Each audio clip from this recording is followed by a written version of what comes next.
Welcome to DBL. With the days getting shorter and shorter and the nights getting longer, colder, and so much darker for millions of Americans, that means the winter blues, whether we like it or not, are coming. But that doesn't mean that you have to be sad. So here to tell us all about that and more, we've got the one and only Dr. Kohli. Yes. Thank you for stopping by, Doc. So, Doc, an estimated 10 million Americans are suffering from what we call the winter blues. So what do we know about it, what causes it, and how do we combat it? You know, we know that our body, our mood, our neurochemicals respond to light.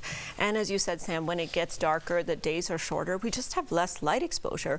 So those chemicals fall out of balance. And seasonal affective disorder is real, and it's something that can be really pervasive, especially in women. Women tend to get it more than men. The good news, however, is there is good treatments for it. In fact, light therapy is a very effective treatment for it. And that means actually, exposing yourself to 30 minutes of intense light every day, usually in the morning or in the afternoon, especially when the days are shorter. Some people also get a dawn simulating alarm clock. I don't know if you guys have heard of this. My husband uses one. Does he? Mm-hmm. Yeah. And it kind of gets brighter. Yes. Exactly. Yep. Exactly. So that's also been shown because it kind of changes the neurochemicals in a way that your body is supposed to react. I'm curious, do any of you guys have the winter blues? Have you ever suffered? I get them. But, do you really? But I'm aware to go outside and get sun on me, and I immediately feel a pickup. Yeah. So. Well, I'm super weird in my house with lights. Everybody knows this. But yeah, I think as you were talking, I was like, maybe that's like why I'm so affected by the lights and why I control all the lights in my house. Maybe it's a mood thing. But light therapy can really change our mood. And in fact, they say the hour before bed,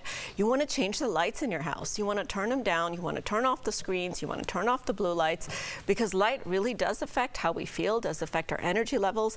And it's all physiologic. It's based on our hormones and what's happening in our brain and our body. Makes sense. Yeah, I feel like my wife's doing that at 5 o'clock because it's dark. I'm like, it's 5 o'clock. Turn the lights back on. But that's just kind of what we're going through in our house. So speaking of the holidays and winter and all that, I have a real problem with moderation.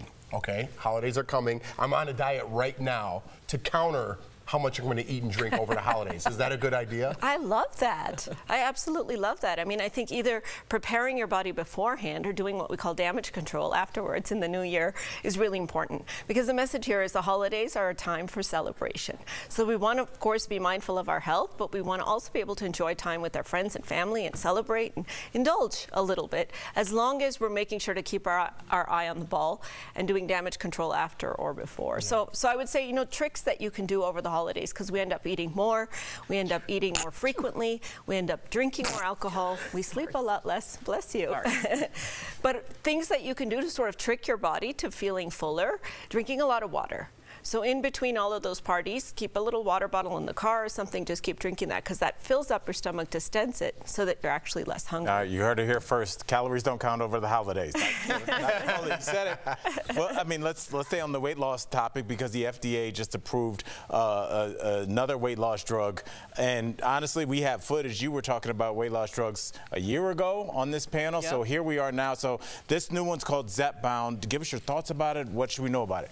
So guys, we talked about Mounjaro before. Remember that? That's the same drug as this, except Mounjaro is the brand name when it's marketed for diabetes. Zepbound is the brand name of the same drug, tirzepatide, when it's marketed for obesity. But what's nice about this drug, several things that are important. One, it's the second in the line of obesity drugs. So it is the medical system saying obesity is a disease that we have ignored far too long. And now we finally have multiple safe drugs to treat it. We need to think about it, not as a personal failing, but as a medical problem.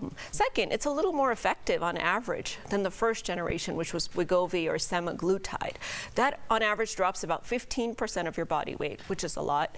This one can get people down up to 20% of their body weight. So it works in the same ways, has the same sort of side effects, but I'm really excited about having another tool. Are you worried about people abusing it, though? What I'm worried about is that people use it in the wrong patient population.